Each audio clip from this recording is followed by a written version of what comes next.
There's an old tale about 7 blind men touching an elephant, and all 7 said it was just like a tree, or a snake, or a fan, since each of them touched only a part of the elephant. Its leg, its trunk, and its ear. No one was wrong, but they were missing the whole.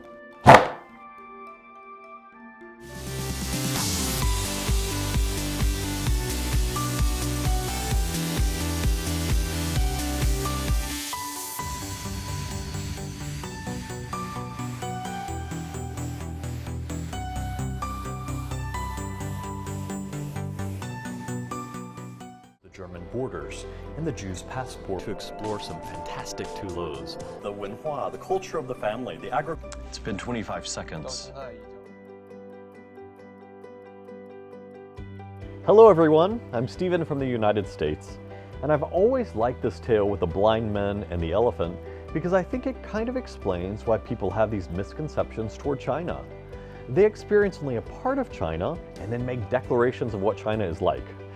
For example, many people still think that Cantonese food is all that there is about Chinese food, but I tell them China is so much more than that. For me, understanding China takes time and effort. I've been here for 17 years and counting, and I've traveled to more than 150 cities and towns in every single province, which I believe is even more than many Chinese people have. And this has allowed me to see the great diversity of this country. For example, I've had such amazing experiences, like doing the ancient celebratory straw dragon dance, or the Caolong dance with a local team in Sichuan.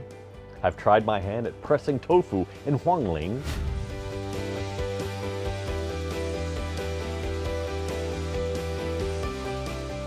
Welcome to Huangling! I've steamed my own hairy crabs in Jiangsu. 小伙伴们 it's cooking time, and it's the season for 大闸蟹.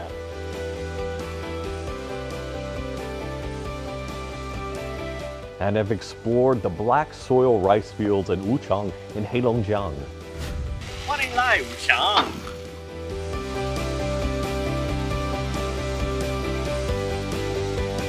All of these things help me better understand how and why Chinese food is so excellent from the source. I also connected with the unique cultures, like the fisherman community off the coast of Lingshui in Hainan. And I've immersed myself in historic architecture in places like Huangling, a centuries-old mountainside village in Jiangxi. The traveling also allowed me to see China's development and modernization throughout the years. I remember visiting the terracotta soldiers in Xi'an during my very first trip to China in 1999.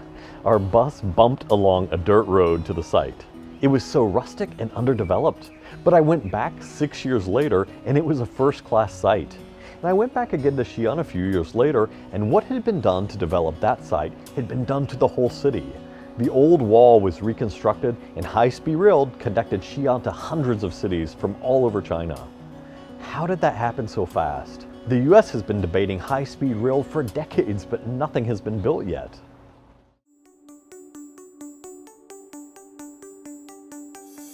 But I didn't just travel, I also made videos along the way so that more people can see what I see and know about my stories, which I think is the best way to clear misunderstandings. My videos have received a lot of comments online. I once made a video about Shangrao in Jiangxi province, and everyone commented that they wanted to visit Shangrao when they visited China.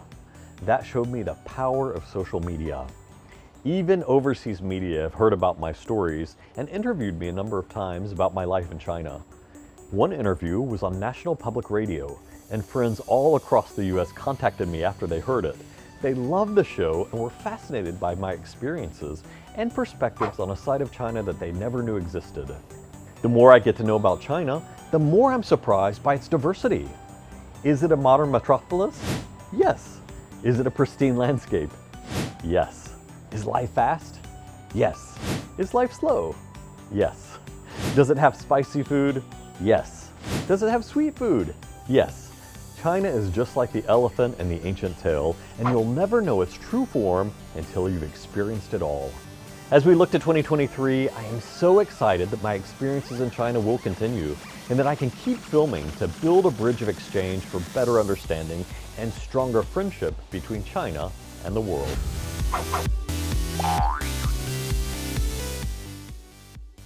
One of the things I love about China, and you don't know about it until you get here, is the hospitality.